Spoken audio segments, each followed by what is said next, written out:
ಓಂ ತತ್ವ ಸಮನ್ವಯಾತ್ ಓಂ. ಸಮನ್ವಯಾಧಿಕರಣಕ್ಕೆ ಸಂಬಂಧಪಟ್ಟಂತೆ ತಾತ್ಪರ್ಯ ಲಿಂಗಗಳು ಯಾವುದ್ಯಾವುದು ಅನ್ನೋದನ್ನ ನೋಡಿದ್ದೀವಿ. ಎರಡಕ್ಕೆ ವಿರೋಧ ಇದ್ದಾಗ ಆ ವಿರೋಧವನ್ನು ಹೇಗೆ ಪರಿಹರಿಸಿಕೊಳ್ಬೇಕು ಅಂತ ಅನ್ನೋದನ್ನು ಕೂಡ ನಾವು ನೋಡಿದ್ದೀವಿ. ಈ ಹಿಂದೆ ವಿರೋಧೇತು ದುರ್ಬಲ ಬಾಧಕತೆಯ ಪ್ರಬಲಂ ನಿರ್ಣಾಯಕಂ ಸಾಮ್ಯ ನಿರವಕಾಶೇನ ಸಾವಕಾಶಂ ಬಾಧ್ಯತೆ ಇತ್ಯಾದಿ ವಿಷಯಗಳನ್ನ ನೋಡಿದ್ದೇವೆ. ಎರಡು ತಾತ್ಪರ್ಯ ಲಿಂಗಗಳಿಗೆ ವಿರೋಧ ಬಂದರೆ ದುರ್ಬಲವಾದಂಥದ್ದನ್ನ ಬಿಟ್ಟು ಬಿಡಬೇಕು, ಪ್ರಬಲವಾದನ್ನು ಎತ್ತಿ ಹಿಡಿಬೇಕು ಅಂತ ಬಂದಿದೆ. ಎರಡೂ ತಾತ್ಪರ್ಯ ಲಿಂಗಗಳು ಒಂದು ವೇಳೆ ಸಮಬಲವಾಗಿದ್ದರೆ ಆವಾಗ ನಿರವಕಾಶವಾದಂಥ ತಾತ್ಪರ್ಯ ಲಿಂಗ ಏನಿದೆ ಅದು ಪ್ರಬಲವಾಗಿರ್ತದೆ. ಸಾವಕಾಶವಾದ ತಾತ್ಪರ್ಯ ಲಿಂಗವನ್ನು ನಾವು ಬಿಟ್ಟು ಬಿಡಬೇಕಾಗ್ತದೆ. ಕೆಲವು ಬಾರಿ ಸ್ವಾಭಾವಿಕವಾಗಿರ್ತದೆ ಒಂದು ಯಾವುದೋ ತಾತ್ಪರ್ಯ ಲಿಂಗ, ಸ್ವಾಭಾವಿಕವಾಗಿ ಅದಕ್ಕೆ ದೌರ್ಬಲ್ಯ ಇರ್ತದೆ, ದುರ್ಬಲ ಆಗಿರ್ತದೆ. ಮೂಲತಃ ದೌರ್ಬಲ್ಯ ಅನ್ನೋದು ಅದ್ರ ಮೈನಸ್ ಪಾಯಿಂಟ್. ಆದರೂ ಕೂಡ ಅದು ಒಂದು ವೇಳೆ ನಿರವಕಾಶ ಆಗಿದ್ರೆ ಆವಾಗ ಅದನ್ನೇ ಎತ್ತಿ ಹಿಡಿಬೇಕು. ಇನ್ನು ಸ್ವಾಭಾವಿಕವಾಗಿ ಪ್ರಬಲವಾಗಿದ್ದಂತಹ ಆದರೆ ಸಾವಕಾಶ ಆಗಿರುವಂತಹ ತಾತ್ಪರ್ಯ ಲಿಂಗವನ್ನು ಕೈ ಬಿಡಬೇಕು ಅಂತ ಹೀಗೆ ನಾವು ಪ್ರತಿಪಾದನೆ ಮಾಡಿದ್ವಿ. ಆದ್ದರಿಂದ ನಮ್ಮ ತಾತ್ಪರ್ಯ ಏನು, ಸ್ವಾಭಾವಿಕವಾಗಿ ಒಬ್ಬರು ಯಾರೋ ದುರ್ಬಲರಾಗಿದ್ದರೂ ಕೂಡ ಒಂದು ಲೌಕಿಕವಾದ ಉದಾಹರಣೆ, ಸ್ವಾಭಾವಿಕವಾಗಿ ಒಬ್ಬ ವ್ಯಕ್ತಿ ದುರ್ಬಲ ಆಗಿದ್ದಾನೆ, ಅವನ ಎದುರಿಗೆ ಸ್ವಾಭಾವಿಕವಾಗಿ ಪ್ರಬಲನಾದಂತಹ ಒಬ್ಬ ವ್ಯಕ್ತಿ ಇದ್ದಾನೆ. ಅಲ್ಲಿ ನಿರವಕಾಶನಾಗಿದ್ದಂಥ ವ್ಯಕ್ತಿಗೆ ಸ್ವಾಭಾವಿಕವಾಗಿ ಅವನು ದುರ್ಬಲನೇ ಆಗಿರಬಹುದು, ಆದರೂ ಅವನಿಗೆ ಅವಕಾಶಗಳು ಇಲ್ಲದ ಕಡಿಮೆ ಅಂತಾದಾಗ ಅಥವಾ ಅವಕಾಶ ಇಲ್ಲವೇ ಇಲ್ಲ ಅಂತಾದಾಗ, ಈ ಒಂದು ಅವಕಾಶ ಬಿಟ್ಟರೆ ಅವನಿಗೆ ಬೇರೆ ಗತಿಯೇ ಇಲ್ಲ ಅಂತಾದಾಗ ಆವಾಗ ಅವನು ದುರ್ಬಲನಾಗಿದ್ದರೂ ಕೂಡ ಅವನಿಗೆ ನಾವು ಪ್ರಾಶಸ್ತ್ಯ ಕೊಡಬೇಕಾಗ್ತದೆ ಅಂತ ಒಂದು ಲೌಕಿಕವಾದ ಉದಾಹರಣೆಯನ್ನು ಕೂಡ ನಾವು ಇಲ್ಲಿ ತಗೊಳ್ಬಹುದು. ನಾವು ಶಾಸ್ತ್ರೀಯ ಪ್ರಮೇಯಗಳನ್ನು ಅರ್ಥ ಮಾಡ್ಕೊಳ್ಳಿಕ್ಕೆ ಇದು ಕೂಡ ಒಂದು ಉದಾಹರಣೆ ಸಹಾಯಕ ಆಗಬಹುದು. ಅದರ ಮೇಲೆ ಒಂದು ಪ್ರಶ್ನೆ ಇದೆ. ಸ್ವಭಾವತಃ ಪ್ರಾಬಲ್ಯ ದೌರ್ಬಲ್ಯ ಅಂತ ನೀವೇನು ಮಾತಾಡ್ತಾ ಇದ್ದೀರಿ, ಪ್ರಮಾಣಗಳು ಸ್ವಭಾವತಃ ಪ್ರಬಲವಾಗುವುದು ದುರ್ಬಲವಾಗುವುದು ಅಂತ, ಅದು ಅಷ್ಟು ಉಚಿತ ಅಲ್ಲ. ಸಾವಕಾಶತ್ವ ನಿರವಕಾಶತ್ವ ಅಂತನ್ನುವುದನ್ನೇ ವಿಚಾರ ಮಾಡಬೇಕು. ಯಾವ ಪ್ರಮಾಣ ಸಾವಕಾಶ, ಅದಕ್ಕೆ ಎಲ್ಲಿ ಅವಕಾಶಗಳಿವೆ, ಇನ್ಯಾವ ಪ್ರಮಾಣಕ್ಕೆ ಅವಕಾಶ ಇಲ್ಲ ಅಂತನ್ನುವುದನ್ನೇ ವಿಚಾರ ಮಾಡಬೇಕು. ಹೊರತು ಇದಕ್ಕಿಂತ ಹೊರತಾಗಿ ಸ್ವಾಭಾವಿಕವಾಗಿ ಪ್ರಾಬಲ್ಯ ದೌರ್ಬಲ್ಯ ಅಂತನ್ನುವುದು ಇಲ್ಲ. ಒಂದು ಯಾವುದಾದ್ರೂ ದುರ್ಬಲವಾಗಿದೆ ಅಂತ ಆದರೆ ಅದು ಸಾವಕಾಶವೇ ಆಗಿರ್ತದೆ ಸಾಮಾನ್ಯವಾಗಿ. ಮತ್ತೆ ಪ್ರಬಲವಾಗಿರುವುದು ಅಂದರೆ ಸಾವಕಾಶ ಆಗಿರುವುದು ಅಂತಲೇ ಅರ್ಥ. ಪ್ರಶ್ನೆ ಮಾಡೋರ ತಾತ್ಪರ್ಯ ಹೀಗೆ. ನಮ್ಮ ತಾತ್ಪರ್ಯ ಸಾವಕಾಶತ್ವ ನಿರವಕಾಶತ್ವ ಅನ್ನುವ ಸಂಗತಿಗಳು ಬೇರೆ, ಪ್ರಾಬಲ್ಯ ದೌರ್ಬಲ್ಯಗಳು ಅನ್ನುವ ಸಂಗತಿ ಬೇರೆ. ಹಾಗಿರುವುದರಿಂದನೇ ಸ್ವಾಭಾವಿಕವಾಗಿ ದುರ್ಬಲನಾದವನಿಗೂ ಕೂಡ ಒಂದು ವೇಳೆ ಅವನು ನಿರವಕಾಶನಾದರೆ ಅವನಿಗೆ ಪ್ರಾಶಸ್ತ್ಯ ಕೊಡಬೇಕಾಗ್ತದೆ ಅಂತ ನಾವು ಅಭಿಪ್ರಾಯಪಟ್ಟಿವು. ಈ ಪ್ರಶ್ನೆ ಮಾಡುವವರ ಅಭಿಪ್ರಾಯ ಸಾವಕಾಶತ್ವ ಅಂದರೆ ಪ್ರಾಬಲ್ಯ, ಸಾವಕಾಶತ್ವ ಅಂದರೆ ದೌರ್ಬಲ್ಯ, ನಿರವಕಾಶತ್ವ ಅಂತನ್ನುವುದೇ ಪ್ರಾಬಲ್ಯ. ಅದಕ್ಕಿಂತ ಹೆಚ್ಚಿಂದ ಏನಿದೆ ಅಂತ ಪ್ರಶ್ನೆ ಮಾಡುವವರ ತಾತ್ಪರ್ಯ. ನಾನು ಸಾವಕಾಶತ್ವ ನಿರವಕಾಶತ್ವ ಅಭ್ಯಾಮೇವ ನಿರ್ಣಯ, ಸಾವಕಾಶತ್ವ ನಿರವಕಾಶತ್ವ ಎಂಬ ಎರಡು ಗುಣಗಳನ್ನು ಸ್ವೀಕಾರ ಮಾಡಿಯೇ ನಿರ್ಣಯ ಮಾಡಬೇಕು. ಹೊರತು ನ ಸ್ವಭಾವ ಪ್ರಾಬಲ್ಯ ದೌರ್ಬಲ್ಯಂ ನಾಮ ಅಸ್ತಿ, ಸ್ವಾಭಾವಿಕವಾಗಿ ಒಂದು ಪ್ರಮಾಣ ಪ್ರಬಲ ಆಗುವುದು, ಸ್ವಾಭಾವಿಕವಾಗಿ ಒಂದು ಪ್ರಮಾಣ ದುರ್ಬಲ ಆಗುವುದು ಅಂತ ಏನಿಲ್ಲ. ಸಾವಕಾಶತ್ವ ನಿರವಕಾಶತ್ವಗಳ ಹೊರತಾಗಿ ಸ್ವಭಾವ ಪ್ರಾಬಲ್ಯ ದೌರ್ಬಲ್ಯಂ ಅಂತೇನು ಏಕವಚನ ಇದೆ, ಅದು ಸಮೂಹೇಕವಚನ. ದುರ್ಬಲ ಪ್ರಬಲಯೋ ಸಾವಕಾಶತ್ವಾದಿ ನಿಯಮಾತ್, ದುರ್ಬಲ ಮತ್ತು ಪ್ರಬಲಗಳು ಅವು ಕ್ರಮವಾಗಿ ಸಾವಕಾಶ ಆಗಿರ್ತವೆ ಮತ್ತು ನಿರವಕಾಶ ಆಗಿರ್ತವೆ. ಸಾವಕಾಶತ್ವಾದಿ ಅಂತಿದೆ. ದುರ್ಬಲವು ಸಾವಕಾಶ, ಪ್ರಬಲವು ನಿರವಕಾಶ ಅಂತ ಹೀಗದರ ತಾತ್ಪರ್ಯ. ಅನ್ಯಥಾ ವಾಕ್ಯ ಅಪ್ರಾಮಾಣ್ಯಾಪತ್ತೇ, ಇಲ್ಲದೆ ಹೋದರೆ ಎರಡೂ ಕೂಡ ನಿರವಕಾಶವೇ ಆಗಿದೆ ಅಂತ ತಿಳ್ಕೊಳ್ಳಿ. ಅಂಥ ಒಂದು ಪ್ರಸಂಗ ಏನಾದರೂ ಬಂದರೆ ಈ ಉಪಕ್ರಮಾದಿ ವಾಕ್ಯಗಳನ್ನು ನಾವು ಪರಿಗಣನೆ ಮಾಡುವಾಗ ಈ ಎರಡು ವಿರುದ್ಧವಾದಂತಹ ವಾಕ್ಯಾರ್ಥಗಳನ್ನು ವಿಚಾರ ಮಾಡುವ ಪ್ರಸಂಗ ಬಂದರೆ ಎರಡೂ ಅಪ್ರಮಾಣ ಆಗಬೇಕಾಗ್ತದೆ. ಎರಡೂ ಅಪ್ರಮಾಣ ಆಗಬೇಕಾದಂಥ ಒಂದು ಸ್ಥಿತಿ ಇರ್ತದೆ. ಆ ಎರಡೂ ಅಪ್ರಮಾಣ ಆಗಬೇಕಾದದ್ದು ಅಂತನೋದು ಯಾರಿಗೂ ಸ್ವೀಕಾರಕ್ಕೆ ಯೋಗ್ಯ ಅಲ್ಲ. ಯಾವುದೋ ಒಂದು ಪಾಶುಪತ ಶಾಸ್ತ್ರ, ಒಂದು ವೇದಶಾಸ್ತ್ರ ಇದ್ದರೆ ಪಾಶುಪತ ಶಾಸ್ತ್ರವನ್ನು ಪೂರ್ಣವಾಗಿ ತಿರಸ್ಕರಿಸಬಹುದು, ಅದರಲ್ಲಿ ಮತ್ತೊಂದನ್ನು ಪೂರ್ಣವಾಗಿ ಎತ್ತಿ ಹಿಡಿಬಹುದು. ಆದರೆ ಎರಡೂ ವೇದವಾಕ್ಯಗಳನ್ನೇ ನಾವು ವಿಚಾರ ಮಾಡ್ತಿದ್ದೀವಿ ಅಂತ ಆದಾಗ ಅಲ್ಲಿ ಒಂದನ್ನು ಪೂರ್ಣವಾಗಿ ತಳ್ಳಿ ಹಾಕ್ಲಿಕ್ಕೆ ಬರೋದಿಲ್ಲ, ಎರಡನ್ನೂ ಎತ್ತಿ ಹಿಡಿಬೇಕಾಗ್ತದೆ. ಆದ್ದರಿಂದ ಒಂದು ವೇಳೆ ಎರಡೂ ಕೂಡ ನಿರವಕಾಶವಾಗಿದೆ ಅಂತ ಹಾಗಿಟ್ಕೊಂಡಾಗ ಈ ಪರಸ್ಪರ ವಿರುದ್ಧವಾದಂತಹ ಎರಡು ವಾಕ್ಯಾರ್ಥಗಳು ಮೇಲ್ನೋಟಕ್ಕೆ ನಿಮಗೆ ಕಂಡು ಬಂದರೆ ಆ ಸಂದರ್ಭದಲ್ಲಿ ಅವುಗಳು ಎರಡನ್ನೂ ಅಪ್ರಮಾಣ ಅಂತ ಹೇಳಿಬಿಡ್ಬೇಕಾಗ್ತದೆ. ಹಾಗೊಂದು ಅಪಾಯ ಇದೆ. ಆದ್ದರಿಂದ ನೀವು ಹೇಳಿದ್ದು ಉಚಿತ ಅಲ್ಲ ಅಂತ ಪ್ರಶ್ನೆ ಮಾಡುವವರ ತಾತ್ಪರ್ಯ. ಶೀತೋಷ್ಣಂ ಅಂತ ಪ್ರಯೋಗ ಮಾಡಿದರೆ ಶೀತಂಚ ಉಷ್ಣಂಚ ಶೀತೋಷ್ಣೇ ಅಂತ ಆಗಬೇಕಾದದನ್ನು ಕೆಲವು ಬಾರಿ ಸಾಮೂಹಿಕವಾಗಿ ಶೀತೋಷ್ಣಂ ಅಂತ ಪ್ರಯೋಗ ಮಾಡ್ತೀವಿ. ಆ ಪ್ರಯೋಗದಂತೆ ಸ್ವಭಾವ ಪ್ರಾಬಲ್ಯ ದೌರ್ಬಲ್ಯಂ ಅಂತೇನು ತತ್ವಪ್ರಕಾಶಿಕಾದಲ್ಲಿದೆ ಅದನ್ನು ಹಾಗೆ ತಿಳ್ಕೊಳ್ಬೇಕು. ಪ್ರಾಬಲ್ಯಂಚ ದೌರ್ಬಲ್ಯಂಚ ಪ್ರಾಬಲ್ಯ ದೌರ್ಬಲ್ಯೇ ಅಂತ ಆಗಬೇಕಾದದ್ದನ್ನು ಏಕವಚನದಲ್ಲಿ ಹೇಳಿದ್ದೀವಿ ಅಂತ ತಿಳಿದುಕೊಳ್ಬೇಕು. ಮುಂದೆ ದುರ್ಬಲ ಪ್ರಬಲಯೋ ಸಾವಕಾಶತ್ವಾದಿ ನಿಯಮಾತ್ ಅಂತಿದೆ. ಸಾವಕಾಶತ್ವಾದಿ ಅಂತನ್ನೋದಕ್ಕೆ ರಾಘವೇಂದ್ರ ಸ್ವಾಮಿಗಳು ಹೇಳಿದ್ದಾರೆ, ದುರ್ಬಲಸ್ಯ ಪ್ರಬಲೇನ ಬಾಧ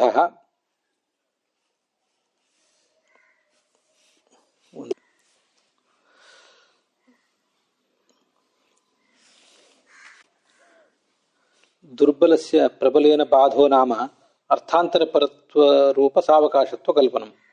ದುರ್ಬಲವಾದದ್ದನ್ನು ಪ್ರಬಲದಿಂದ ನಾವು ಬಾಧಿಸುವುದು ಅಂದರೆ ಸಾವಕಾಶತ್ವ ಅಂತಲೇ ಅದಕ್ಕೆ ಅರ್ಥ. ಸಾವಕಾಶತ್ವ ಅಂದ್ರೆ ಏನು? ಈ ಪ್ರತೀತವಾದ ಮೇಲ್ನೋಟಕ್ಕೆ ಕಾಣುವ ಅರ್ಥವನ್ನು ಬಿಟ್ಟು ಬೇರೆ ಅರ್ಥವನ್ನು ಸ್ವೀಕಾರ ಮಾಡುವುದು ಅಂತ ಅರ್ಥ. ಪ್ರಬಲಸ್ಯ ಯಥಾಶ್ರುತ ಅರ್ಥತ್ವರೂಪ ನಿರವಕಾಶತ್ವಮಿತ್ಯೇವ ವಾಚ್ಯಂ. ಪ್ರಬಲವಾದದ್ದನ್ನು ಸ್ವೀಕಾರ ಮಾಡುವುದು ಅಂದರೆ ಅದು ನಿರವಕಾಶ ಆಗಿರ್ತದೆ ಅಂತ ಅರ್ಥ. ನಿರವಕಾಶ ಆಗಿರುವುದು ಅಂದರೆ ಯಥಾಶ್ರುತ ಅರ್ಥಪರತ್ವಂ, ಅಲ್ಲಿ ಏನು ಅರ್ಥ ಇದೆ ಅದನ್ನೇ ಸ್ವೀಕಾರ ಮಾಡುವುದು ಅಂತ ಅದರ ಅರ್ಥ. ಅನ್ಯಥಾ ಅಂತಿದೆ ಅರ್ಥಾಂತರ ಅಕಲ್ಪನೆ. ಅನ್ಯಥಾ ಅನ್ನೋ ಶಬ್ದಕ್ಕೆ ಅರ್ಥಾಂತರ ಅಕಲ್ಪನೆ, ಬೇರೆ ಅರ್ಥವನ್ನು ಮಾಡದೆ ಹೋದರೆ ಅಂತ ಅದರ ಅರ್ಥ. ವಾಕ್ಯಾರ್ಥ ಮಂಜರಿ ಅಂತ ಟಿಪ್ಪಣಿ. ಆ ವಾಕ್ಯಾರ್ಥ ಮಂಜರಿ ಟಿಪ್ಪಣಿಯಲ್ಲಿ ವಾಕ್ಯೇತಿ ಅಂತಿದೆ ನೋಡಿ. ಅನ್ಯಥಾ ಅಂದ್ರೆ ದ್ವಯೋರಪಿ ನಿರವಕಾಶತ್ವ ಅಂತದರ ಅರ್ಥ. ಎರಡೂ ಕೂಡ ಒಂದು ವೇಳೆ ನಿರವಕಾಶ ಆಗುವುದಾದ್ರೆ ವಾಕ್ಯೇತಿ ಉಪಕ್ರಮಾದಿ ಅವಾಂತರ ವಾಕ್ಯ ಇತ್ಯರ್ಥ. ಉಪಕ್ರಮ ಮೊದಲಾದ ಅವಾಂತರ ವಾಕ್ಯಗಳು. ವಾಕ್ಯಾರ್ಥಿ ದ್ವೈರೂಪ್ಯ ಅಯೋಗಾತ್. ಒಂದು ವಾಕ್ಯ ಅಂತ ಅನ್ನೋದು ಎರಡೆರಡು ರೂಪಗಳನ್ನು ಹೊಂದೋದು ಸಾಧ್ಯ ಇಲ್ಲ ಅಂತ ಪ್ರಶ್ನೆ ಮಾಡುವವರ ತಾತ್ಪರ್ಯ. ಆದ್ದರಿಂದ ಎರಡೂ ಕೂಡ ಅಪ್ರಮಾಣ ಆಗಬೇಕಾಗ್ತದೆ ಅಂತ ಆ ವಾಕ್ಯಾರ್ಥ ಮಂಜರಿ ಟಿಪ್ಪಣಿಯಲ್ಲಿರೋದನ್ನ ತಿಳ್ಕೊಳ್ಬೇಕು. ಆದ್ದರಿಂದ ಒಟ್ಟಾರೆ ಅಭಿಪ್ರಾಯ, ಈ ಬಾಧಕ ಆಗಲಿಕ್ಕೆ ನಿರವಕಾಶತ್ವ, ಬಾಧ್ಯ ಆಗಲಿಕ್ಕೆ ಸಾವಕಾಶತ್ವ, ಇವೇ ಪ್ರಯೋಜಕ. ಇದರ ಹೊರತು ಬೇರೆ ಯಾವುದೇ ಪ್ರಯೋಜಕ ಇಲ್ಲ ಅಂತ ಪ್ರಶ್ನೆ ಮಾಡುವವರ ಅಭಿಪ್ರಾಯ. ಹೊರತು ಸ್ವಭಾವ ಪ್ರಾಬಲ್ಯ ಸ್ವಭಾವ ದೌರ್ಬಲ್ಯ ಅಂತ ಅನ್ನುವುದಿಲ್ಲ, ಇಷ್ಟ ಅಭಿಪ್ರಾಯ. ಮೈವಂ ಹಾಗೆ ಹೇಳಬೇಡಿ, ನೀವು ಸರಿಯಲ್ಲ. ಸ್ವಭಾವ ಪ್ರಬಲೇನ ದುರ್ಬಲ ಬಾಧನೆ ತತ್ಪ್ರಾಮಾಣ್ಯಾಯ ಅರ್ಥಾಂತರ ಕಲ್ಪನಂ. ಸಾವಕಾಶತ್ವಂ ಪುನಃ ಸ್ವಯಂ ಅರ್ಥಾಂತರವಾಚಿತ್ವಂ ಇತಿ ಭೇದಾತ್. ಅಲ್ಲೊಂದು ವ್ಯತ್ಯಾಸ ಇದೆ. ಸ್ವಾಭಾವಿಕವಾಗಿಯೇ ಪ್ರಬಲವಾದಂತಹ ಒಂದು ಪ್ರಮಾಣದಿಂದ ದುರ್ಬಲವಾದಂತಹ ಪ್ರಮಾಣವನ್ನು ಬಾಧಿಸುವುದು ಅಂದರೆ ತತ್ ಪ್ರಾಮಾಣ್ಯಾಯ, ವಾಕ್ಯದ ಪ್ರಾಮಾಣ್ಯಕ್ಕಾಗಿ. ವಾಕ್ಯವನ್ನಂತೂ ನಾವು ಒಂದು ಅಪ್ರಮಾಣ ಒಂದು ಪ್ರಮಾಣ ಅಂತ ತಳ್ಳಿ ಹಾಕ್ಲಿಕ್ಕೆ ಬರೋದಿಲ್ಲ, ಎರಡೂ ಪ್ರಮಾಣವೇ. ಆ ತತ್ ಪ್ರಾಮಾಣ್ಯಾಯ, ಆ ದುರ್ಬಲವಾದ ವಾಕ್ಯದ ಪ್ರಾಮಾಣ್ಯಕ್ಕಾಗಿ ಈ ಅರ್ಥಾಂತರ ಕಲ್ಪನಂ, ಬೇರೆ ಅರ್ಥವನ್ನು ಕಲ್ಪನೆ ಮಾಡಬೇಕಾಗ್ತದೆ. ಇದು ಅರ್ಥಾಂತರ ಕಲ್ಪನೆ ಮಾಡುವುದು ಅಂದರೆ ಇದು ಒಂದು ರೀತಿಯಾದಂತಹ ಅರ್ಥ. ಇನ್ನು ಸಾವಕಾಶ ಅಂದ್ರೆ ಏನರ್ಥ? ಸ್ವಯಂ ಅರ್ಥಾಂತರ ವಾಚಿತ್ವ. ಮೊದಲನೇದರಲ್ಲಿ ಸ್ವಭಾವತಃ ಪ್ರಬಲವಾದಂತಹ ಒಂದು ಪ್ರಮಾಣದಿಂದ ದುರ್ಬಲವಾದ ಪ್ರಮಾಣವನ್ನು ಬಾಧನೆ ಮಾಡಿದಾಗ ನಾವು ಇನ್ನೊಂದು ಅರ್ಥವನ್ನು ಬಲಾತ್ಕಾರವಾಗಿ ಬೇರೆ ಮಾರ್ಗ ಇಲ್ಲದೇನೆ ನಾವು ಅಲ್ಲಿ ಹಾಕಬೇಕಾಗ್ತದೆ ಆ ಅರ್ಥವನ್ನು. ಸಾವಕಾಶ ಆಗಿರುವುದು ಅಂದರೆ ನಮ್ಮ ಪ್ರಯತ್ನ ಇಲ್ಲದೇನೆ ಸ್ವಭಾವ ತಾನೇ ಅದೊಂದು ಇನ್ನೊಂದು ಅರ್ಥವನ್ನು ಹೇಳ್ತದೆ. ಸಾವಕಾಶತ್ವ ಪುನಃ ಸ್ವಯಂ ಅರ್ಥಾಂತರ ವಾಚಿತ್ವ ಇತಿ ಭೇದಾತ್. ಇದಕ್ಕೂ ಸಂಬಂಧಪಟ್ಟಂತೆ ರಾಘವೇಂದ್ರ ಸ್ವಾಮಿಗಳ ಟಿಪ್ಪಣಿಯಲ್ಲಿ ಸ್ಪಷ್ಟತೆ ಇದೆ, ಅದನ್ನ ನೀವು ಗಮನಿಸಬಹುದು. ಅರ್ಥಾಂತರ ಕಲ್ಪನಂ ಅಂತಿದೆಯಲ್ಲ, ಅರ್ಥಾಂತರ ಕಲ್ಪನಂ ಅಂದ್ರೆ ಬಲಾತ್ ಲಕ್ಷಣಾದಿನ ಅರ್ಥಾಂತರ ಕಲ್ಪನಂ ಇತ್ಯರ್ಥ. ಬಲಾತ್ಕಾರವಾಗಿ ಬೇರೆ ಮಾರ್ಗವಿಲ್ಲದೆ ಲಕ್ಷಣ ಮೊದಲಾದವುಗಳನ್ನು ಉಪಯೋಗ ಮಾಡಿ ಇದ್ದ ವಾಕ್ಯದ ಅರ್ಥವನ್ನ ಪೂರ್ಣವಾಗಿ ಕೈಬಿಟ್ಟು ಲಕ್ಷಣದಿಂದ ಬೇರೆ ಅರ್ಥವನ್ನೇ ಸ್ವೀಕಾರ ಮಾಡಬೇಕಾಗ್ತದೆ. ಇದು ಸ್ವಭಾವತಃ ಪ್ರಬಲವಾದ ಪ್ರಮಾಣದಿಂದ ದುರ್ಬಲವಾದ ಪ್ರಮಾಣಕ್ಕೆ ಬಾಧ ಬಂದಾಗ. ಸಾವಕಾಶತ್ವ ಅಂತಂದ್ರೆ ಸ್ವಯಂ ಅರ್ಥಾಂತರ ವಾಚಿತ್ವಂ ಅಂತಿದೆಯಲ್ಲ, ಅಲ್ಲಿ ಸ್ವಯಂ ಅರ್ಥಾಂತರ ಅನ್ನೋದಕ್ಕೆ ಸ್ವರಸತಃ ಅರ್ಥಾಂತರ ವಾಚಿತ್ವಂ. ನಿಮ್ಮ ಪ್ರಯತ್ನ ಲಕ್ಷಣದಿಂದ ಅಲ್ಲಿ ಬಹಳ ಪ್ರಯಾಸಪಟ್ಟು ಬೇರೆ ಅರ್ಥವನ್ನು ಮಾಡಬೇಕಾದ ಅಗತ್ಯ ಇಲ್ಲ. ಸ್ವರಸತಃ ಸ್ವಾಭಾವಿಕವಾಗಿ ಶಕ್ತಿ ವೃತ್ತಿ ಅಂತಲೇ ಎರಡೆರಡು ಅರ್ಥಗಳಿರ್ತವೆ, ಅದರಲ್ಲಿ ಉಚಿತವಾದ ಅರ್ಥವನ್ನು ತಗೊಳ್ಬೇಕು ಅಂತ ಅದು ತಾತ್ಪರ್ಯ. ಸ್ವರಸತಃ ಅರ್ಥಾಂತರ ವಾಚಿತ್ವಂ ಇತ್ಯರ್ಥ. ಏವಂ ಸ್ವಭಾವ ದುರ್ಬಲಸ್ಯ ಉಕ್ತರೂಪ ಸಾವಕಾಶತ್ವ ನಿಯಮ ಅಭಾವವತ್ ಸ್ವಭಾವ ಪ್ರಬಲಸ್ಯ ನಿರವಕಾಶತ್ವ ನಿಯಮ ಅಭಾವೋಪಿ ಊಹ್ಯ ಇತ್ಯರ್ಥ.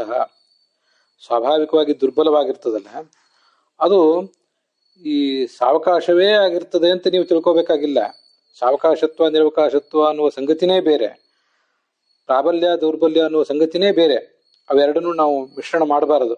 ದುರ್ಬಲತ್ವ ಅಂದರೆ ಸಾವಕಾಶತ್ವ, ಪ್ರಾಬಲ್ಯ ಅಂದರೆ ನಿರವಕಾಶತ್ವ ಅಂತ ನೀವು ಅವೆರಡನ್ನೂ ಸಂಕೀರ್ಣಗೊಳಿಸಬಾರದು. ಸ್ವಭಾವತಃ ದುರ್ಬಲವಾದದ್ದು ನಿರವಕಾಶವಾಗಿಯೇ ಇರ್ತದಂತೇನಿಲ್ಲ,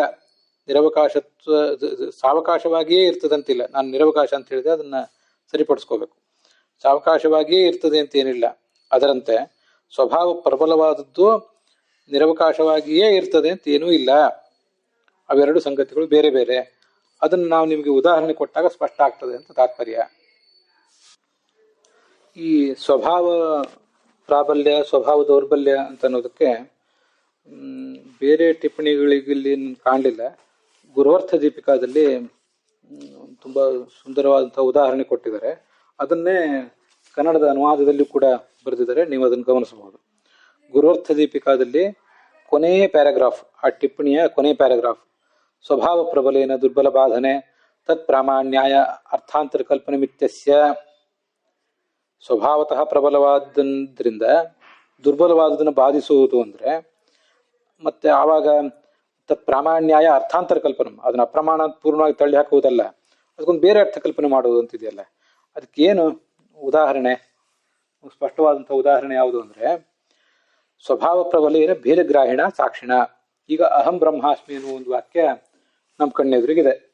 ಅಹಂ ಬ್ರಹ್ಮಾಸ್ಮಿ ಅನ್ನೋ ವಾಕ್ಯ ನಾನೇ ಬ್ರಹ್ಮ ಅಂತ ಅರ್ಥ ಹೇಳ್ತದೆ, ನಮಗೆಲ್ಲ ಗೊತ್ತಿರುವಂತೆ.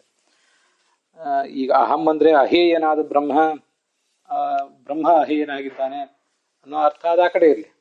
ಸ್ಥೂಲವಾಗಿ ನಮಗೆಲ್ಲ ಕಾಣುವಂತೆ ಅಹಂ ಬ್ರಹ್ಮಾಸ್ಮಿ ಅಂದ್ರೆ ನಾನೇ ಬ್ರಹ್ಮನಾಗಿದ್ದೇನೆ. ಈ ಒಂದು ಅರ್ಥ ಏನು, ಇದೊಂದು ಅಪೌರುಷೇಯವಾದಂಥ ವೇದ. ಆ ವಾಕ್ಯದಿಂದ ಒಂದು ಅರ್ಥ ತಿಳಿದುಕೊಂಡು ಬಂದಿದೆ. ಅದಕ್ಕೆ ಸರ್ವಥಾ ಅಪ್ರಾಮಾಣ್ಯವನ್ನಂತೂ ಹೇಳಲಿಕ್ಕೆ ಬರೋದಿಲ್ಲ. ವೇದ ವಾಕ್ಯ ಆದ್ರಿಂದ ಪೂರ್ಣದನ್ನ ಅಪ್ರಮಾಣ ಅಂತ ಹೇಳಿ ಹಾಕ್ಲಿಕ್ಕೆ ಬರೋದಿಲ್ಲ, ಅದಕ್ಕೊಂದು ಬೇರೆ ಅರ್ಥ ಹೇಳಬೇಕಾಗ್ತದೆ. ಯಾಕೆ ಅಂದ್ರೆ ನೋಡಿ, ಇಲ್ಲಿ ಸ್ವಭಾವ ಪ್ರಬಲೇನ ಭೇದಗ್ರಾಹಿಣ ಸಾಕ್ಷಿಣ ವಿರೋಧೇ ಸತಿ. ಮೊದಲು ವೇದವಾಕ್ಯ ಓದಿದ್ವಿ ಅಹಂ ಬ್ರಹ್ಮಾಸ್ಮಿ ಅಂತ, ಆವಾಗ ನಾನೇ ಬ್ರಹ್ಮ ಅಂತ ಜ್ಞಾನ ಬಂತು. ಆದರೆ ನಮ್ಮ ಸಾಕ್ಷಿ ಇದೆಯಲ್ಲ, ಅದು ಪರಮಾತ್ಮನಿಂದ ನಮಗೆ ಭೇದವನ್ನ ಗ್ರಹಿಸ್ತಾ ಇದೆ. ಇದನ್ನ ಗಮನಿಸ್ಬೇಕು. ಪರಮಾತ್ಮ ಅತೀಂದ್ರಿಯ ಇರಬಹುದು, ಆದರೆ ಪರಮಾತ್ಮನಿಂದ ನಮಗೆ ಅತೀಂದ್ರಿಯರಲ್ವಲ್ಲ, ನಮಗೆ ನಮ್ಮ ಜ್ಞಾನ ಇದ್ದೇ ಇದೆ. ಸಾಕ್ಷಿ ಅಂದ್ರೆ ಆತ್ಮನಿಗೆ ತನ್ನ ಜ್ಞಾನ ತನ್ನಿಂದ ಇದ್ದೇ ಇದೆ. ಆದ್ರಿಂದ ಪರಮಾತ್ಮನಿಂದ ತನಗೆ ಭೇದವನ್ನು ಸ್ವೀಕಾರ ಮಾಡ್ತದೆ, ತಿಳಿಸ್ತಾ ಇದೆ. ಸ್ವಾಭಾವಿಕವಾಗಿಯೇ ಪ್ರಬಲವಾದ್ದರಿಂದ ಈ ಸಾಕ್ಷಿಯಾದಂತಹದ್ದು ಭೇದವನ್ನು ತಿಳಿಸ್ತಾ ಇದೆ. ಇಲ್ಲಿ ನೋಡಿ, ಇಂಥ ವಿಚಾರಗಳಲ್ಲಿ, ಪ್ರತ್ಯಕ್ಷ ಯೋಗ್ಯವಾದ ವಿಚಾರದಲ್ಲಿ ನೀವು ಎಷ್ಟೇ ಪ್ರಬಲವಾದಂತಹ ಯಾವುದೇ ಪುರಾಣದ ವಾಕ್ಯ, ವೇದವಾಕ್ಯ ಏನೇ ತಗೊಂಡು ಬಂದರೂ ಕೂಡ ಪ್ರತ್ಯಕ್ಷ ವಿರುದ್ಧವಾದಂತಹ ಅರ್ಥವನ್ನು ಹೇಳಿದರೆ ಆ ಪ್ರತ್ಯಕ್ಷ ವಿರುದ್ಧವಾದ ಅರ್ಥವನ್ನು ಬಿಟ್ಟು ಬೇರೆ ಅರ್ಥವನ್ನು ಸ್ವೀಕಾರ ಮಾಡಬೇಕಾಗ್ತದೆ. ಯಾಕೆಂದ್ರೆ ಪ್ರತ್ಯಕ್ಷ ಅಂತಲೂ ಸ್ವಾಭಾವಿಕವಾಗಿ ಅಷ್ಟು ಪ್ರಬಲ ಅಂತ ನಮ್ಮ ಸಿದ್ಧಾಂತದಲ್ಲಿ ಪ್ರತಿಪಾದನೆ ಮಾಡಿದ್ದಾರೆ. ಅವಾಗ ಏನು ಮಾಡಬೇಕು? ಅಹಂ ಅನ್ನೋ ಶಬ್ದಕ್ಕೆ ನಾನು ಅಂತ ಅರ್ಥ ಮಾಡಬಾರ್ದು, ಹೊರತು ನನ್ನ ಅಂತರ್ಯಾಮಿ ಅಂತ ಅರ್ಥ ಮಾಡಬೇಕು. ನೀವು ಅಹಂ ಅಂತ ಕೋಶ ತೆಗೆದು ನೋಡಿದರೆ ನಾನು ಅಂತಲೇ ಅರ್ಥ ಇರ್ತದೆ, ನನ್ನ ಅಂತರ್ಯಾಮಿ ಅಂತ ಎಲ್ಲಿಯೂ ಅರ್ಥ ಇರೋದಿಲ್ಲ. ಆದ್ರಿಂದ ಲಕ್ಷಣಾದಿಂದ ಮಾಡಬೇಕು ಅಂತ ಬಂತು ನೋಡಿ, ರಾಘವೇಂದ್ರ ಸ್ವಾಮಿ ಟಿಪ್ಪಣಿಯಲ್ಲಿದೆ. ಬಲಾತ್ ಲಕ್ಷಣಾದಿನ ಅಂತ ಬಂತಲ್ಲ, ಅದನ್ನ ಇಲ್ಲಿ ಗುರುವರ್ಥ ದೀಪಿಕ ಟಿಪ್ಪಣಿಗೆ ಅನುಸಾರವಾಗಿ ಇಟ್ಕೊಳ್ಳಿ. ಆವಾಗ ಅಂತರ್ಯಾಮಿ ಅಂತ ಅರ್ಥ ಮಾಡ್ಬೇಕಾಗ್ತದೆ. ಅದಕ್ಕೆ ನನ್ನ ಅಂತರ್ಯಾಮಿಯಾದ ಭಗವಂತನೇ ಬ್ರಹ್ಮ. ಅಂತರ್ಯಾಮಿತ್ವ ಕಥನಂ ತತ್ ಸಾವಕಾಶತ್ವ ನಿರವಕಾಶತ್ವೇ ವಿಹಾಯ. ಇಲ್ಲಿ ನೋಡಿ, ಇದು ಸಾವಕಾಶ ನಿರವಕಾಶ ಅನ್ನೋ ಸಂಗತಿನೇ ಇಲ್ಲ. ಇಲ್ಲಿರೋದು ಸ್ವಭಾವತಃ ಪ್ರಬಲವಾದ ಸಾಕ್ಷಿಯಿಂದ ದುರ್ಬಲವಾದಂತಹ ವೇದವಾಕ್ಯವನ್ನ ನಾವು ಮುಣಿಸುವುದು ಅಂತ ಅರ್ಥ. ವೇದವಾಕ್ಯವನ್ನು ಅಪ್ರಮಾಣ ಅಂತ ತಳ್ಳಿ ಹಾಕುವುದಲ್ಲ, ಹೊರತು ಅದನ್ನ ಪ್ರಮಾಣ ಅಂತಲೇ ಸ್ವೀಕಾರ ಮಾಡ್ತೇವೆ, ಅದು ಬೇರೆ ಅರ್ಥವನ್ನು ಹೇಳ್ತೇವೆ ಅಂತ ಅದರ ತಾತ್ಪರ್ಯ. ಇದು ಸ್ವಭಾವ ಪ್ರಾಬಲ್ಯ ದೌರ್ಬಲ್ಯ ಅಂತ ಅನ್ನೋದಕ್ಕೆ ಒಂದು ಉದಾಹರಣೆ ಆಯ್ತು. ಇನ್ನು ಸಾವಕಾಶತ್ವ ಅಂತ ಅನ್ನೋದಕ್ಕೆ ಉದಾಹರಣೆ ಯಾವುದು? ಅದಕ್ಕೊಂದು ಬೇರೆ ಉದಾಹರಣೆ ಇದೆ. ಸಾವಕಾಶತ್ವ ಪುನಃ ಸ್ವಯಂ ಅರ್ಥಾಂತರ ವಾಚಿತ್ವಂ ಇತ್ಯಸ್ಯ ಉಪಕ್ರಮತೆಯ ಸ್ವಭಾವತಃ ದುರ್ಬಲೇನ ನಿರವಕಾಶತೆಯ ಪ್ರಬಲೇನ ಚ. ಈಗ ನೋಡಿ, ಸದಾ ಸೌಮ್ಯ ಸದಾ ಸಂಪನ್ನೋ ಭವತಿ ಅಂತ ಛಾಂದೋಗ್ಯ ಉಪನಿಷತ್ತಿನಲ್ಲಿ ಒಂದು ವೇದವಾಕ್ಯ, ಅದು ಮೊದಲು ಬಂದದ್ದು. ಆ ವೇದವಾಕ್ಯದ ಆ ಭಾಗದಲ್ಲಿ ಮೊದಲಿರೋದು ಅಂದ್ರೆ ಉಪಕ್ರಮ. ಇದನ್ನು ಗಮನಿಸ್ಬೇಕು. ಇದು ಉಪಕ್ರಮ ವಾಕ್ಯ. ಇದು 1ನೇ ಮಂತ್ರವೋ 2ನೇ ಮಂತ್ರವೋ ಏನೋ. ಮುಂದೆ 7-8ನೇ ಮಂತ್ರದಲ್ಲಿ ಯತ್ಸ ಆತ್ಮ ತತ್ವಮಸಿ ಶ್ವೇತಕೇತು ಅಂತ ಉಪಸಂಹಾರ ವಾಕ್ಯ ಇದೆ. ಅಂದ್ರೆ ಮೊದಲು ಉಪಕ್ರಮ ಸದಾ ಸೌಮ್ಯ ಸದಾ ಸಂಪನ್ನೋ ಭವತಿ ಅಂತ, ಮುಂದೆ ಸ ಆತ್ಮ ತತ್ವಮಸಿ ಶ್ವೇತಕೇತು ಅಂತ ಹೀಗೆ ಬಂದಿದೆ ಉಪಸಂಹಾರ ವಾಕ್ಯ. ಇತಿ ಉಪಸಂಹಾರ ವಾಕ್ಯಸ್ಯ ತತ್ವಮಸಿ ಅತತ್ವಮಸಿ ಇತ್ಯರ್ಥದ್ವಯೇಪಿ. ಇಲ್ಲಿ ನೋಡಿ, ಈಗ ಏನಾಗಿದೆ ಅಂದ್ರೆ, ಉಪಕ್ರಮ ಉಪಸಂಹಾರ ಅಭ್ಯಾಸ ಅಪೂರ್ವತ ಫಲ ಅರ್ಥವಾದ ಉಪಪತ್ತಿ ಅಂತ ನಾವು 7 ತಾತ್ಪರ್ಯ ಲಿಂಗಗಳನ್ನು ಹೇಳಿದ್ವಲ್ಲ, ಅಲ್ಲಿ ಉಪಕ್ರಮಕ್ಕೆ ಸ್ಥಾನ ಮೊದಲ, ಉಪಸಂಹಾರ ಆಮೇಲೆ. ಉಪಕ್ರಮತೆಯ ಸ್ವಭಾವತಃ ದುರ್ಬಲೇನ. ಈಗ ನಮ್ಮ ಸ್ಥಿತಿ ಏನಾಯ್ತು ಅಂದ್ರೆ, ಸದಾ ಸೌಮ್ಯ ಸದಾ ಸಂಪನ್ನೋ ಭವತಿ ಅಂತ ವೇದವಾಕ್ಯ ಇದೆಯಲ್ಲ, ಅದೇನು ಅರ್ಥ ಹೇಳ್ತಿದೆ ಅಂದ್ರೆ, ಈ ಜೀವ ಆ ಭಗವಂತನ ಜೊತೆಗೆ ಸೇರಿಕೊಳ್ತಾನೆ ಅಂತ. ಇದು ಅಲ್ಲಿ ಬಂದಿರುವಂತಹ ಅರ್ಥ. ಮುಂದೆ ತತ್ವಮಸಿ ಅಂತ ಅನ್ನೋದನ್ನ ಏನೇನು ಹೇಳ್ತಾ ಇದೆ? ನೀನೇ ಬ್ರಹ್ಮ ಅಂತ ಹೇಳ್ತಿದೆ. ಸ್ಥೂಲ ನೋಟಕ್ಕೆ ನಮಗೆ ತಿಳಿದು ಬಂದಿರುವಂತೆ ನೀನೇ ಬ್ರಹ್ಮ ಅಂತ ಹೇಳ್ತಿದೆ. ಇದು ಸದಾ ಸೌಮ್ಯ ತದಾ ಸಂಪನ್ನೋ ಭವತಿ ಅಂತ ಇದರ್ಥ. ಇದು ಉಪಕ್ರಮ. ಇದು ಉಪಕ್ರಮದಲ್ಲಿ ಏನು ಬಂದಿದೆ? ಪರಮಾತ್ಮನ ಜೊತೆಗಿರ್ತಾನೆ ಅಂತ ಬಂದಿದೆ. ಜೊತೆಗಿರ್ತಾನೆ ಅಂತ ಬಂದಾಗ ಪರಮಾತ್ಮನು ಜೀವನು ಇಬ್ರು ಒಂದೇ ಅಲ್ವಲ್ಲ. ಮುಕ್ತಿಯಲ್ಲಿ ಪರಮಾತ್ಮನ ಜೊತೆಗೆ ಜೀವ ಇರ್ತಾನೆ ಅಂತ ಬಂದಿದೆ. ಸತಾ ಅಂತ ತೃತೀಯ ವಿಭಕ್ತಿ ಇದೆ. ಸಂಪನ್ನ ಭವತಿ ಅಂದ್ರೆ ಕೂಡಿಕೊಂಡಿರ್ತಾನೆ ಅಂತ, ಸೌಮ್ಯ ಅಂತ ಸಂಬೋಧನೆ. ತದಾ ಅಂದ್ರೆ ಮುಕ್ತಿಯಲ್ಲಿ ಅಂತ ಅದರ ಅರ್ಥ. ಈಗ ಇದು ಉಪಕ್ರಮ ವಾಕ್ಯ. ಉಪಕ್ರಮ ಆದ್ರಿಂದ ಉಪಸಂಹಾರಕ್ಕಿಂತ ದುರ್ಬಲ. ಯಾಕಂದ್ರೆ ಉತ್ತರೋತ್ತರಂ ಬಲಿಯ, ನಮಗದು ಗೊತ್ತಿದೆ. ಉಪಕ್ರಮತೆಯ ಸ್ವಭಾವತಃ ದುರ್ಬಲವಾದದ್ದು. ಈ ದುರ್ಬಲೇನ ನಿರವಕಾಶತೆಯ. ಆದರೆ ಇದ್ರ ಸಮಸ್ಯೆ ಏನಿದೆ ಅಂದ್ರೆ, ನಿರವಕಾಶ ಆದ್ರಿಂದ ಇದು ಪ್ರಬಲವಾಗಿದೆ. ಇದಕ್ಕೆ ಬೇರೆ ಅರ್ಥ ಮಾಡ್ಲಿಕ್ಕೆ ಸಾಧ್ಯವೇ ಇಲ್ಲ. ನೀವು ತೃತೀಯ ವಿಭಕ್ತಿ ಬೇರೆ ಅರ್ಥ ಏನ್ ಮಾಡ್ತೀರಿ? ಬೇರೆ ಅರ್ಥ ಮಾಡ್ಲಿಕ್ಕೆ ಸಾಧ್ಯವೇ ಇಲ್ವೇ ಇಲ್ಲ. ಆದ್ರಿಂದ ಈ ವಾಕ್ಯಕ್ಕೆ ನಾವು ಮಣೆ ಹಾಕಬೇಕಾಗ್ತದೆ, ಇದಕ್ಕೆ ಮನ್ನಣೆ ಕೊಡಬೇಕಾಗ್ತದೆ. ಮುಂದೆ ಆತ್ಮ ತತ್ವಮಸಿ ಶ್ವೇತಕೇತು ಅಂತಿದೆಯಲ್ಲ, ತತ್ವಮಸಿ ಅಂತಲೇ ನೀವು ಯಾಕೆ ಪದಚ್ಛೇದ ಮಾಡಬೇಕು? ಅತತ್ವಮಸಿ ಅಂತ ಪದಚ್ಛೇದ ಮಾಡಿಬಿಟ್ರು ಆಗ್ತದಲ್ಲ. ಆವಾಗ ಅತತ್ವಮಸಿ ಶ್ವೇತಕೇತುವಿಗೆ ಸಂಬೋಧನೆ ಅವರ ಅಪ್ಪಂದು. ತ್ವಂ ನೀನು ಅತತ್ವಮಸಿ ಆ ಪರಮಾತ್ಮನಲ್ಲ ಅಂತ ಹೀಗೆ ಪದಚ್ಛೇದ ಮಾಡ್ಲಿಕ್ಕೂ ಸಾಧ್ಯ ಇದೆ. ವ್ಯಾಕರಣ ದೃಷ್ಟಿಯಿಂದ ಪದಚ್ಛೇದ ಮಾಡ್ಲಿಕ್ಕೆ ಸಾಧ್ಯ ಇದೆ. ಆದರೆ ಸತಾ ಸೌಮ್ಯತದ ಸಂಪೂರ್ಣ ಭವತಿ ಅನ್ನೋದಕ್ಕೆ ಬೇರೆ ಥರ ಅರ್ಥ ಮಾಡ್ಲಿಕ್ಕೆ ಸಾಧ್ಯ ಇಲ್ಲ. ಅರ್ಥದ್ವಯೇಪಿ ಸಾವಕಾಶಸ್ಯ, ತತ್ವಮಸಿ ಅನ್ನೋ ವಾಕ್ಯಕ್ಕೆ ಎರಡೂ ಅರ್ಥಗಳನ್ನು ಮಾಡಲಿಕ್ಕೂ ಕೂಡ ಒಂದು ಅವಕಾಶವಿದೆ. ಆದ್ರಿಂದ ಯತ್ ಅತತ್ವಮಸಿ ಇತ್ಯರ್ಥಕಥನಂ ತನ್ನಿರವಕಾಶೇನ ಸಾವಕಾಶ ಬಾಧನಂ. ಆದ್ರಿಂದ ನೀನು ಪರಮಾತ್ಮನಿಗಿಂತ ಭಿನ್ನ ಅಂತ ಅರ್ಥವನ್ನೇ ನಾವು ಸ್ವೀಕಾರ ಮಾಡಬೇಕು. ಇದ್ಯಾವುದಕ್ಕೆ ಉದಾಹರಣೆ ಅಂದರೆ ನಿರವಕಾಶವಾದ ಪ್ರಮಾಣದಿಂದ ಸಾವಕಾಶ ಪ್ರಮಾಣವನ್ನು ಬಾಧಿಸುವುದಕ್ಕೆ ಉದಾಹರಣೆ ಅಂತ ಅದರ ತಾತ್ಪರ್ಯ. ಇದು ಅದಕ್ಕೆ ಉದಾಹರಣೆ. ಹಿಂದಿಂದು ಸ್ವಭಾವ ಪ್ರಬಲವಾದ ಪ್ರಮಾಣದಿಂದ ದುರ್ಬಲವಾದ ಪ್ರಮಾಣವನ್ನು ಬಾಧಿಸುವುದಕ್ಕೆ ಉದಾಹರಣೆ ಅಂತ ತಾತ್ಪರ್ಯ. ಇದು ಗುರುವರ್ಥ ದೀಪಿಕಾದಲ್ಲಿ ಬಂದದ್ದು. ಇದ್ರ ಬಗ್ಗೆ ನಂದೊಂದು ಅಬ್ಸರ್ವೇಷನ್. ಈಗ ಪಾಠ ಮಾಡೋದು ಆಯಿತು, ರೆಕಾರ್ಡಿಂಗ್ನಲ್ಲಿ ಇದನ್ನು ಕೂಡ ಹೇಳ್ತಾ ಇದ್ದೀನಿ. ಎಲ್ರಿಗೂ ಕೂಡ ಸನಾತನ ಧರ್ಮದವರಿಗೆ ತಮ್ಮ ಗ್ರಂಥಗಳೇ ಪ್ರಮಾಣ ಆಗ್ತವೆ, ಮತ್ತೊಂದು ಧರ್ಮದವರಿಗೆ ಅವರವ್ರ ಧರ್ಮ ಗ್ರಂಥಗಳೇ ಪ್ರಮಾಣ ಆಗ್ತವೆ. ಆ ಧರ್ಮ ಗ್ರಂಥಗಳ ಬಗ್ಗೆ ಒಂದು ಅಪಾರವಾದಂತಹ ಶ್ರದ್ಧಾ, ಕೆಲವು ಸರಿ ಅದನ್ನು ಶ್ರದ್ಧಾ ಜಾಡ್ಯ ಅನ್ಬೇಕಾಗ್ತದೆ, ಶ್ರದ್ಧಾ ಜಡ ಆಗಿ ಹೋಗ್ತದೆ. ಆವಾಗ ಆ ವಾಕ್ಯ ಹಾಗಿರೋದ್ರಿಂದ ನಾವು ಅದಕ್ಕೆ ಏನಾದರೂ ಮಾಡಿ ಅದೇ ಥರ ನಡ್ಕೋಬೇಕು ಅಂತ ಅವರು ಆಲೋಚನೆ ಮಾಡಲಿಕ್ಕೆ ತೊಡಗ್ತಾರೆ. ಮತ್ತು ಅವ್ರಿಗಿರುವಂಥ ಒಂದು ಕಾಮನ್ ಸೆನ್ಸ್ ಅಂತ ಅನ್ನೋದು ನಷ್ಟ ಆಗಿ ಹೋಗ್ತದೆ. ಇದನ್ನೇ ಶಾಸ್ತ್ರದಲ್ಲಿ ಒಂದು ಸುಭಾಷಿತದಲ್ಲಿ ಹಾಸ್ಯ ಮಾಡಿದ್ದಾರೆ. ಯಸ್ಯ ನಾಸ್ತಿ ಸ್ವಯಂ ಪ್ರಜ್ಞಾ ಶಾಸ್ತ್ರಂ ತಸ್ಯ ಕರೋತಿ ಕಿಂ ಲೋಚನಾಭ್ಯಾಂ ವಿಹೀನಸ್ಯ ದರ್ಪಣ ಕಿಂ ಕರಿಷ್ಯತಿ ಅಂತ. ಯಾರಿಗೆ ಸ್ವಯಂ ಪ್ರಜ್ಞಾ ಅಂತ ಅನ್ನುವುದಿಲ್ವೋ, ಬುದ್ಧಿವಂತಿಕೆ, ಸ್ವಯಂ ವಿವೇಕ, ಕಾಮನ್ ಸೆನ್ಸ್ ಅನ್ನುವುದಿಲ್ವೋ, ಅವನಿಗೆ ಶಾಸ್ತ್ರದಿಂದ ಉಪಯೋಗ ಏನು? ಕಣ್ಣೇ ಇಲ್ಲದೆ ಇದ್ದವನಿಗೆ ಕನ್ನಡಿಯಿಂದ ಉಪಯೋಗ ಏನು? ಶಾಸ್ತ್ರ ಆಗಿದೆ ಅಂತ ಹೇಳಲಿಕ್ಕೆ ಹೋಗ್ತೀರಿ, ಆದರೆ ಆ ಶಾಸ್ತ್ರಕ್ಕೆ ಏನು ಅರ್ಥ ಮಾಡಬೇಕು, ಅದರ ಸ್ಪಿರಿಟ್ ಏನು, ಯಾವ ಮಾತಿಗೆ ಎಷ್ಟು ಅರ್ಥವನ್ನು ಸ್ವೀಕಾರ ಮಾಡಬೇಕು, ಅದರ ಇತಿಮಿತಿಗಳೇನು? ವಾಕ್ಯದ ಇತಿಮಿತಿಯನ್ನು ಅರಿಯದೆ ವಾಕ್ಯಕ್ಕೆ ಅಂಟಿಕೊಳ್ಳುವುದು, ತಮಗೆ ತೋಚಿದ ಅರ್ಥಕ್ಕೆ ಅಂಟಿಕೊಳ್ಳುವುದೇನಿದೆ ಅದು ಬಹಳ ಅಪಾಯಕಾರಿ ಆಗ್ತದೆ. ಇದು ಎಲ್ಲ ಧರ್ಮಗಳಲ್ಲಿಯೂ ಕೂಡ ಈಗ ಕಂಡು ಬಂದೇ ಬರ್ತದೆ. ದೇಶಕ್ಕನುಗುಣವಾಗಿ, ಕಾಲಕ್ಕನುಗುಣವಾಗಿ, ವ್ಯಕ್ತಿಗನುಗುಣವಾಗಿ ಆ ಅರ್ಥವನ್ನು ನಾವು ಸ್ವಲ್ಪ ಬದಲಾವಣೆ ಪೂರ್ವಕ ಸ್ವೀಕಾರ ಮಾಡಬೇಕಾಗ್ತದೆ. ವಾಕ್ಯವನ್ನು ಅಪ್ರಮಾಣ ಅಂತ ಹೇಳುವುದಲ್ಲ, ಅದರ ಸ್ಪಿರಿಟನ್ನು ಸ್ವೀಕಾರ ಮಾಡಬೇಕಾಗ್ತದೆ ಅನ್ನುವ ಒಂದು ಎಚ್ಚರ ಮನುಷ್ಯನಿಗೆ ಬರೋದಿಲ್ಲ. ವಾಕ್ಯ ಹೀಗಿದೆ, ವಾಕ್ಯ ಪರಮ ಪ್ರಮಾಣ. ಆದ್ದರಿಂದ ಅಲ್ಲಿ ಏನೇ ಅರ್ಥ ಬಂದಿದೆ ಅದನ್ನೇ ಸ್ವೀಕಾರ ಮಾಡಬೇಕು ಅನ್ನುವಂಥ ಒಂದು ಹಠ ಎಲ್ಲ ಧರ್ಮಗಳಲ್ಲೂ ಎಲ್ಲ ಪಂಥಗಳಲ್ಲೂ ಕೂಡ ಕಂಡು ಬರ್ತದೆ. ಆದ್ದರಿಂದ ಪ್ರತ್ಯಕ್ಷಕ್ಕೆ ಯೋಗ್ಯವಾದಂಥ ಅರ್ಥ ಅನೇಕ ಬಾರಿ ನಮಗೆ ತಿಳಿಯದೇ ಹೋಗಿಬಿಡ್ತದೆ, ನಾವು ವಂಚಿತರಾಗಿಬಿಡ್ತೀವಿ. ಇದನ್ನೇ ವಾದಿರಾಜ ಸ್ವಾಮಿಗಳು ಯುಕ್ತಿ ಮಲ್ಲಿಕಾದಲ್ಲಿ ಹಾಸ್ಯ ಮಾಡಿರೋದು. ಅಹಂ ಬ್ರಹ್ಮಾಸ್ಮಿ ಅಂತನ್ನೋದಲ್ಲಿ ನಾನೇ ಬ್ರಹ್ಮ ಅನ್ನೋ ಅರ್ಥಕ್ಕೆ ನೀವು ಅಂಟುಕೊಂಡು ಬಿಟ್ಟಿದ್ದೀರಿ. ಈಗ ಯಜಮಾನ ಪ್ರಸ್ತರಹ ಅಂತ ಇನ್ನೊಂದು ವೇದವಾಕ್ಯದಲ್ಲಿದೆ. ಯಜಮಾನ, ಒಂದು ಯಜ್ಞ ನಡೀತಾ ಇದೆ, ಅದರಲ್ಲಿ ಯಜಮಾನ ಕೂತಿದ್ದಾನೆ. ಅವನನ್ನು ಪ್ರಸ್ತರ ಅಂದರೆ ದರ್ಭಮುಷ್ಟಿ, ಅಂದರೆ ದರ್ಭೆಯಿಂದ ನಿರ್ಮಿತವಾದಂಥ ಆಸನ ಅಂತ ವೇದವಾಕ್ಯ ಹೇಳಿದೆ. ಅಲ್ಲಿ ಕೂತಿರುವ ಯಜಮಾನನೇ ಆ ಆಸನ ಅಂತ. ಆ ಆಸನ ಅಥವಾ ಒಂದು ದರ್ಭೆಯ ಮುಷ್ಟಿ. ಅಲ್ಲಿ ಯಜಮಾನನ್ನು ದರ್ಭವನ್ನು ಅಭಿನ್ನ ಅಂತ ನೀವು ಯಾಕೆ ಸ್ವೀಕಾರ ಮಾಡೋದಿಲ್ಲ? ಅಲ್ಲಿ ವೇದವಾಕ್ಯ ಹಾಗೆ ಇರೋದ್ರಿಂದ ಅಲ್ಲೇ ಸ್ವೀಕಾರ ಮಾಡಬೇಕಲ್ಲ.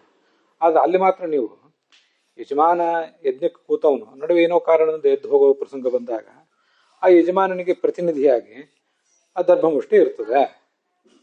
ಬ್ರಾಹ್ಮಣರಿಗೆ ಪ್ರತಿನಿಧಿಯಾಗಿ ಒಂದು ಪವಿತ್ರ ಇರ್ತದೆ, ಅದೊಂದೇನೋ ಈ ಪವಿತ್ರ ಬ್ರಾಹ್ಮಣರನ್ನು ಕೂಡಿಸಿರ್ತಾರಲ್ಲ ಆ ಥರ ಯಜಮಾನ ನಡುವೆ ಎದ್ದು ಹೋಗೋ ಪ್ರಸಂಗ ಬಂದಾಗ ಅವನಿಗೆ ಪ್ರತಿನಿಧಿಯಾಗಿ ಒಂದು ದರ್ಭದ ಮುಷ್ಟಿ ಇರ್ತದೆ ಹೊರತು ಯಜಮಾನನೇ ಅಭಿನ್ನ, ಯಜಮಾನನೂ ದರ್ಭಿಯೂ ಎರಡೂ ಅಭಿನ್ನ ಅಂತ ನೀವು ಅರ್ಥವನ್ನು ಸ್ವೀಕಾರ ಮಾಡೋದಿಲ್ಲ. ಮತ್ತು ಹಾಗಿದ್ಮೇಲೆ ಇಲ್ಲಿಯೂ ಕೂಡ ಈ ಬ್ರಹ್ಮ ಬೇರೆ ಮತ್ತು ಜೀವ ಬೇರೆ ಅನ್ನೋ ಅರ್ಥ ನಿಮಗೆ ಯಾಕೆ ಹೊಳೆಯಲಿಲ್ಲ ಅಂತ ಇದರ ತಾತ್ಪರ್ಯ ತಿಳಿತದೆ ನಮಗೆ. ವಾದಿರಾಜ ಸ್ವಾಮಿಗಳು ಯುಕ್ತಿ ಮಲ್ಲಿಕಾದಲ್ಲಿ ಕೇಳಿರುವುದು ಅದನ್ನೇ. ಅಲ್ಲಿಗೆ ಇವತ್ತಿನ ಈ ಭಾಗ ಸಮಾಪ್ತವಾಗಿದೆ.